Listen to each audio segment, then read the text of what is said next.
Kumusta mga brad? Ito nga po yung Honda Dream. Isa nga po ito dati sa mga motor ni Honda na sumikat noong early 2000. Yun yung mga panahon na hindi pa ganong uso yung mga scooter. Tapos yung mga itsura ng motor dati, mga box type pa. Doon nga po sa mga batang 90s, isa ang motor na ito sa pinagpraktisan nila dati bago sila matutong magmotor. Tapos ngayon kamote na sila. Hindi, joke lang.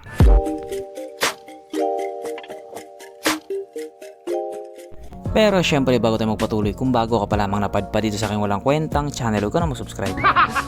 So yun na nga, alam naman po natin na matagal na pong wala itong motor na ito dito sa Pilipinas. I mean, phase out na po siya, matagal na panahon na. Pero doon nga po sa ibang bansa katulad sa bansang Cambodia, Myanmar, Vietnam, buhay na buhay pa rin itong motor na ito. Hindi po natin masabing old school pa rin sila doon kasi pinagtsatsagaan pa rin nila itong Honda Dream. Kung ano po yung mga motor na nandito sa Pilipinas, mayroon din po sila doon sa bansa nila.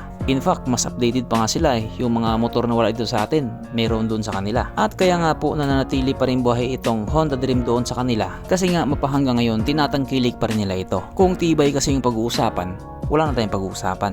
At hindi rin po natin basta pwedeng sabihin na pag-iiwanan siya kasi nga ganun pa rin yung itsura niya. Doon kasi sa kanila, mas gusto pa rin nila o mas preferred pa rin nila yung itsura ng classic na Honda Dream. Kumbaga pag binago nila ng binago yung itsura niyan, magagalit yung mga tao doon. Kaya hanggang ngayon nanatili pa rin na ganun yung itsura niya. Oo, simple pero elegante. Kaya dahil dyan, pag-usapan na lamang natin kung ano bang meron sa motor na ito at kung gaano nga ba talaga siya kaganda. So ito nga po ang Honda Dream 125 na mayroong 123.9 cubic centimeter engine displacement, 4-stroke single cylinder, single overhead cam with 2 valves. Pero dati may nilabas po sila na naka 4 valves. Parang limited lang din yata. Naka program fuel injected at ito po ay naka air cooled. Panis sa Honda Click 125. Unfortunately, wala tayong idea pagdating sa kanyang power, hindi po nila dinisclose. Sikreto para bibo. Ang kanyang tangke ay kayang magkarga ng 4 liters fuel na capacity na kumukonsumo na po ng 66 kilometers per liter. Pagdating nga po sa bagay na yun, wala nang duda doon. Simula dati mapahanggang ngayon matipid pa rin talaga siya sa gas. Kaya yan po isa sa mga dahilan kung bakit hanggang ngayon mabenta pa rin siya. Ang sukat ng kanyang gulong 60 by 100 by 17 sa harap at 70 by 100 by 70 naman sa likuran. At tube type pa po itong motor na ito. Pagdating naman po sa kanyang braking system, ito po ay naka drum brake sa harap at drum brake pa din po sa likuran. So kahit nga po sabihin natin magto 2026 na, pinapanatili pa rin nila yung pagiging classic niya. Hindi naman po kasi sila maarte. Pag dito sa Pilipinas yan, puro mura abutin yan.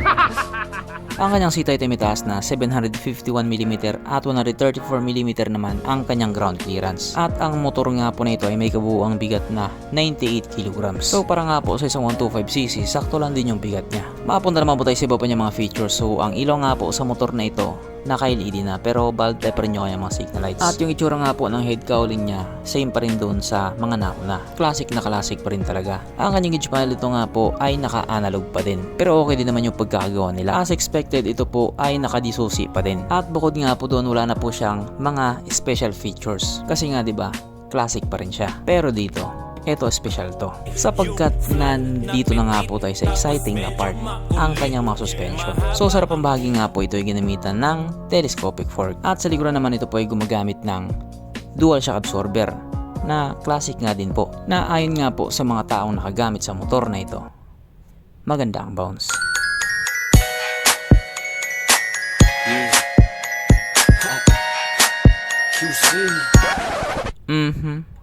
Panigurado.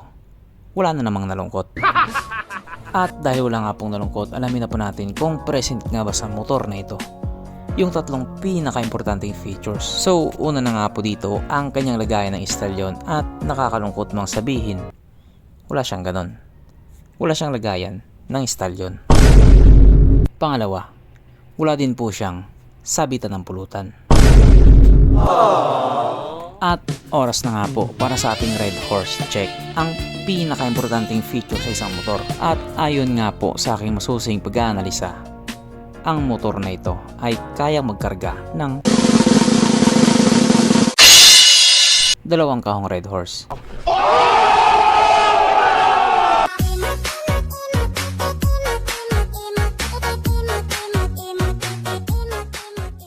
So therefore ang motor na ito kahit papano recommended.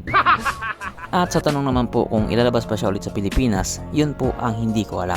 Mas alam pa natin kung sino yung mga kawatan na politiko sa Pilipinas. So hanggang dito na lang muna mga brad, kung may gusto kong sabihin or gustong idagdag doon sa mga sinabi ko, mag-comment ka na lang sa baba. Okay, bye.